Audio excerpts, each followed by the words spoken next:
Sir सबसे पहले तो कोई खास वजह ये पिक्चर इस दिन के आसपास ही रिलीज करने की? नहीं, ऐसी कोई ख़ास वजह नहीं है इस दिन रिलीज़ करने की। लेकिन हाँ, आज बहुत ख़ास दिन है। आज 25 वर्ष इस विवाद को हो रहे हैं। आज से 25 वर्ष पूर्व ये विवाद इसी समय, जो अभी समय हो रहा है, लगभग इसी समय हुआ। और बहुत दुखद है जो कुछ देश के साथ हुआ। हालांकि कुछ लोग उसे शौर्य दिवस, कुछ लोग इसे काला दिन के रूप में मनाते हैं। क्या हुआ, किसको अच्छा लगा बुरा लगा अलग बात है, लेकिन देश में बहुत से बेगुनाहों की जान गई। ऐसे बेगुनाहों की जान गई जिनके नाम हम आज तक 25 वर्ष में भी नहीं जानते हैं।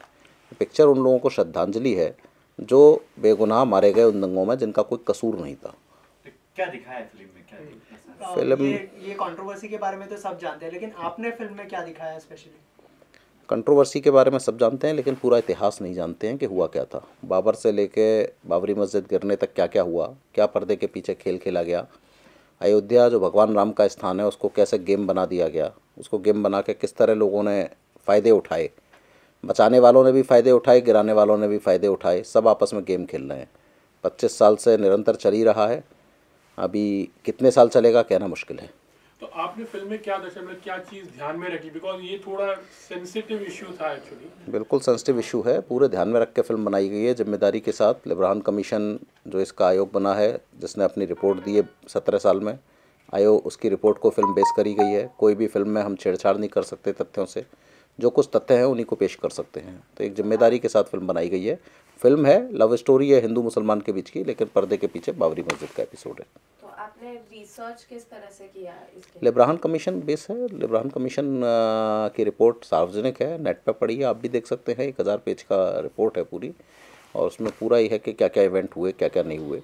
और पूरे देश के सामने लोग जानते नहीं है, हमारा नौजवान नहीं जानता जो 25 से 40 साल तक का है, वो इतिहास लाने का काम इस फिल्म के माध्यम से किया है। तो कोई ट्रू स्टोरी है सर ये? हिंदू मुस्लिम जो कह रहे हो, लव स्टोरी है? देखिए, ट्रू स्टोरी तो नहीं कह सकते हम, वो एक फिक्टिशियस स्टोरी है हिंदू मुस्लिम के बीच की लव स्टोरी।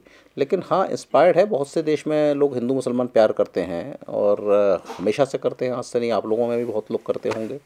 संबंध होते हैं, पड़ोसी होते हैं, आपस में संबंध होते हैं, दोस्त होते हैं, शादी भी करते हैं। चाहे सचिन पायलट जी की वाइफ हिंदू हो, मुस्लिम हो, चाहे शाहरुख खान की वाइफ हिंदू हो, और भी बहुत से सेलिब्रिटी हैं जिनकी वाइफ हिंदू मुस्लिम होते हैं।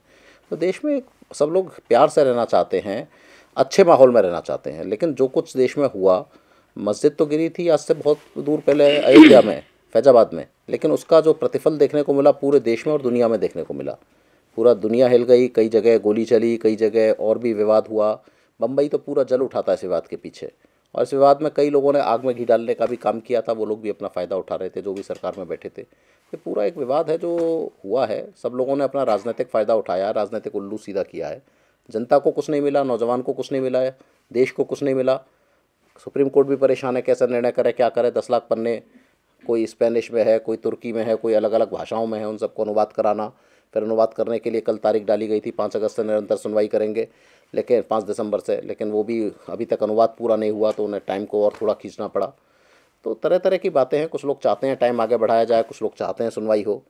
सुप्रीम कोर्ट भी परेशान है, कभी कहता है कि आप कोर्ट के बाहर सेटलमेंट कर लीजिए, लेकिन ऐसे सेटलमेंट बड़े मुश्किल हैं, क्योंकि सब लोग अपने अपने तथ्यों पर अड़े हुए हैं। वहाँ क्या होना चाहिए, क्या नहीं होना चाहिए, सबके अपने अपने फ़ायदे हैं, सब अपनी अपनी बातों को कर रहे हैं।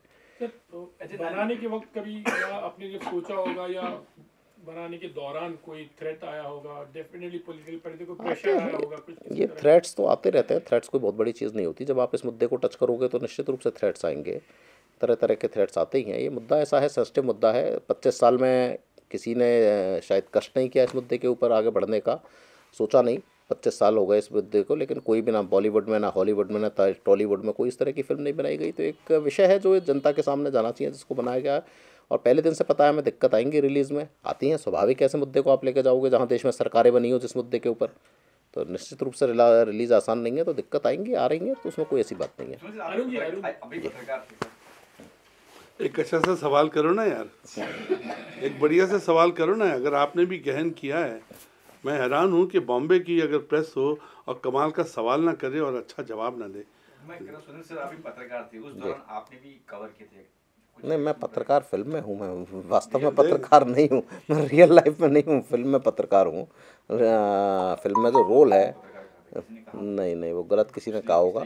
थोड़ा सा करो ना, एक अच्छा सा सवाल करो ना दोस्त। पर हाँ, आप पत्रकारों का जवाब जरूर दे सकते हैं। आपके चुभते हुए सवालों का जवाब देने का हमेशा से प्रैक्टिस है। हाँ सही है बिल्कुल। जी जी जी। सर फिल्म में आपने कंक्लूजन क्या दिया है, क्योंकि अब तक जो है सभी जानते हैं कि कोई कंक्लूजन निकला नहीं है, लेकिन क्या आपने इसमें सॉल्यूशन दिखाया है या फिर मतलब वहीं पे फिल्म को एंड कर लोगों दिया? पर छोड़ दिया है। बताइए अरुण जी, इसका जवाब अरुण जी दे पाएंगे। अच्छा, ये अच्छा सा सवाल किया, लेकिन सारी हिस्ट्री जो है साइड में हो गई, पूरी जो मेकिंग है वो साइड में हो गई। इसका लास्ट में एक सीन आता है, सीन मेरे, आप में और मकरंद देशपांडे और अभय में है, चारों सीन। सब कुछ होने के बाद में I am playing a Muslim character जिसका नाम नईम है, और वो लाइब्रेरियन है।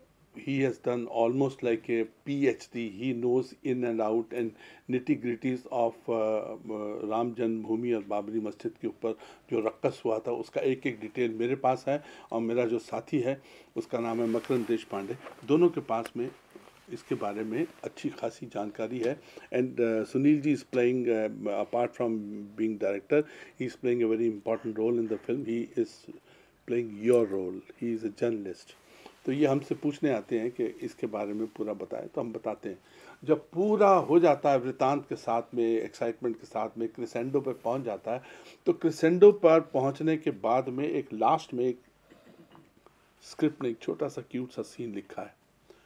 ये कैरेक्टर जो नईम है, मुस्लिम है, लाइब्रेरियन है, जिसको निटी ग्रिटीज़ का पता है, डिटेल वर्क का पता है, वो कहता है कि अब हम चाहेंगे कि जनरेशन नेक्स्ट के पास में हमारा हिंदुस्तान पहुँचे, और हमारा नया हिंदुस्तान हम जैसे लोगों की, ये जनरेशन पास जो है उसका हाथ पकड़ के हमको आगे लेके जाए, हमको रास्ता दिखाए, हमको आगे का जो प्लानिंग है वो बताए, और एक नया भारत की तवक्को है इस जनरेशन नेक्स्ट से, जिसमें सिर्फ ये हो कि ना तो हिंदू हो, ना कोई मुस्लिम हो, ना क्रिश्चियन हो, ना कोई भी कोई ज़ात पात ना हो, हम सबसे पहले एक हिंदुस्तानी हो, जस्ट सबसे पहले हम एक हिंदुस्तानी हो, और वही हमारा नारा रहेगा, we should be proud Indian.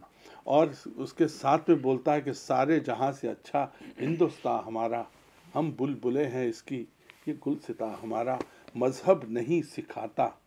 अब ये जो कपलेट है इकबाल साहब ने बहुत साल पहले लिखा था, आज कितना ये रेलेवेंट है कि मज़हब नहीं सिखाता, आपस में बैर रखना, हिंदी है हम वतन है, हिंदुस्तान हमारा, ये इंडिया फर्स्ट। आपने पूछा कंक्लूज़न क्या है। कंक्लूज़न ऐसे मुद्दे का तो सुप्रीम कोर्ट भी नहीं पहुंच पाया है, तो अगर हम सुप्रीम कोर्ट के कंक्लूज़न से पहले इसमें कुछ भी कंक्लूज़न करें तो शायद ये कोर्ट के काम में इंटरफेरेंस भी हो सकता है। तो हमने इसमें पिक्चर में आखिर में डाला है game of Ayodhya part 2 to be continue coming 2019। अभी वेट करिए थोड़ा सा, कुछ हमें भी वेट करना है। और जहाँ तक कंक्लूज़न की बात है, बहुत से बेगुनाह मारे गए, और जिस जगह के लिए इतने बेगुनाहों की जान गई हो, ये पर्सनल मेरा है, ये कोई फिल्म का नहीं है, ये पर्सनल मेरा है, वहाँ चाहे मंदिर बना लो चाहे मस्जिद बना लो, उसका कुछ होने वाला नहीं है। इस जिन बेगुनाहों की जान गई, जिस जगह पे इतने लोगों की जान गई हो, वहाँ कभी कोई पूजा स्थान बनाने से कोई फ़ायदा शायद देश को होने वाला नहीं है। तो निर्णय सुप्रीम कोर्ट को करना है, पर आप जैसे नौजवान शायद नहीं चाहेंगे कि वहाँ मंदिर मस्जिद बन के कोई विवाल हो। शायद देश का नौजवान भी यही चाहेगा कि वहाँ बेहतर हो के कुछ ऐसी चीज़ बना दो जिसमें दोनों ही धर्म के लोग चले जाएँ। बाकी तो खैर निर्णय सुप्रीम कोर्ट करेंगे क्या नहीं करेंगे, लेकिन निश्चित रूप से ऐसी जगह पे जहाँ बेगुनाहों की जान गई हो, वहाँ का कोई फर्क आने वाला कभी नहीं है। सुप्रीम कोर्ट ये कहता है, तो क्या क्या दिक्कतें आई एक्चुअली फिल्म को पास एक मिनट अरुण जी कुछ बोल रहे हैं। देखिए सुप्रीम कोर्ट एक तरफ से कितना आज़ाद ख्याल है, वो कहता है कि सब धर्म के जो लोग हैं आपस में बैठें और आपस में बैठ के इसका निष्कर्ष निकालें।